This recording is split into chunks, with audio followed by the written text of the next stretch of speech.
Yes, welcome you all for the file structure. So we'll see with the module 1 video of the first chapter. So mainly here we are designing how to design the file structure, what is the definition of file structure and history of the file structure. Okay, how we can define the file structure. File structure is nothing but what combination of representations of data in a file and operation used for accessing it.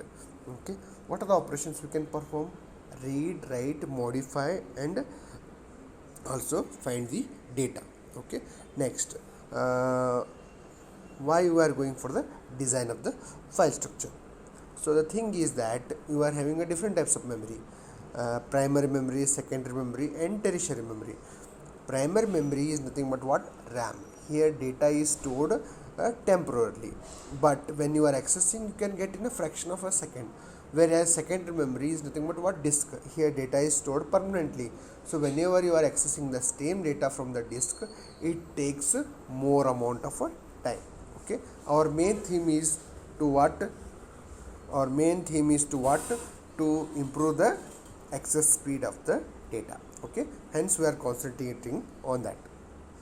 Next, so suppose if I take an example, is that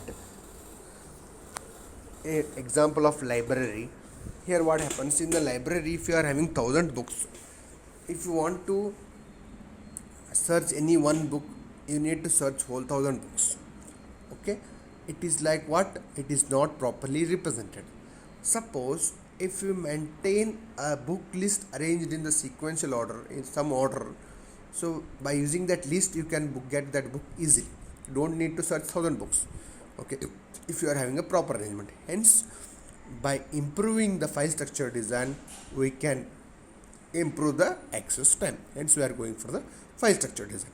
Okay, now what are things is what file structure?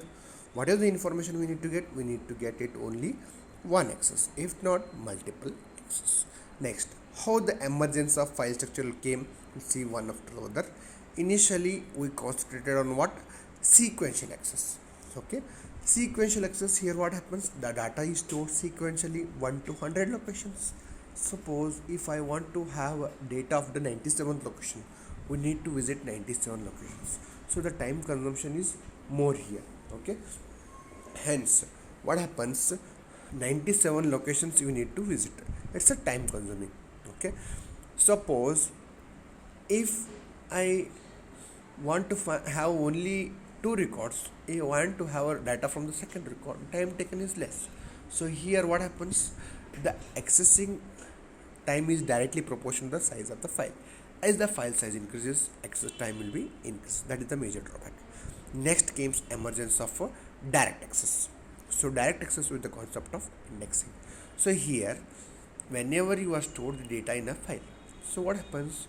For every data you are maintaining one key value and that location value, so that using that index value directly you can get the data from the file, from the disk. So it is improved the version. Next comes the what? Emergence of the tree structure. So here in the tree structure you go on accessing based on the length of the tree. Okay, then comes the concept of balanced trees, AVL trees. Next comes the B trees and B plus trees. Okay, so that improve the accessing speed.